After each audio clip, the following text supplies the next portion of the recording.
Rémunération des enseignants, toujours plus proche du SMIC. Dossier rémunération de la quinzaine universitaire du SNALC du mois d'octobre 2022.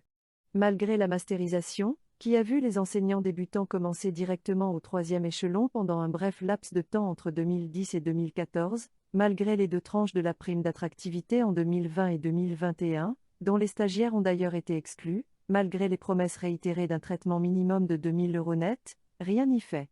Le traitement des enseignants se rapproche de manière continue du SMIC, qui est revalorisé bien plus régulièrement et au-delà de l'inflation.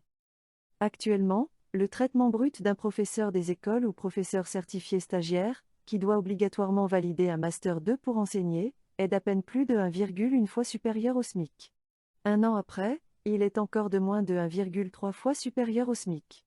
Sans véritable mesure de révalorisation, les enseignants débutants seront rémunérés au SMIC dans une vingtaine d'années. Pire, les deux tranches dégressives de la prime d'attractivité, ou prime Grenelle, concentrées sur les débuts de carrière, ont aplati la courbe des rémunérations. Non seulement les enseignants ne commencent pas avec 2 000 € net par mois, mais ce n'est qu'après 8 ans et demi de carrière, à l'échelon 6, que les professeurs des écoles et les certifiés atteignent tout juste cette rémunération avant impôt sur le revenu, et ce après la hausse du point d'indice au 1er juillet, il fallait jusque-là attendre l'échelon 7, après 11 ans et demi de carrière.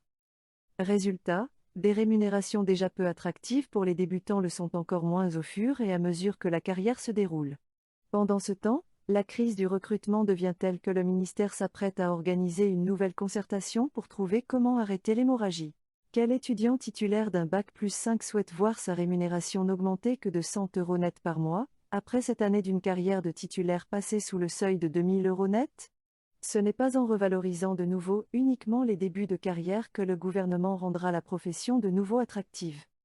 Pour le SNALC, la solution est pourtant connue, et ne nécessite pas d'autre réflexion que celle qui doit conduire à estimer l'augmentation nécessaire du budget de l'éducation nationale. Outre une indexation sur l'inflation, les traitements des enseignants doivent être revalorisés tout au long de leur carrière au même niveau que ceux des cadres A, des autres fonctions publiques, dont le revenu mensuel net moyen est supérieur de près de 1 000 €.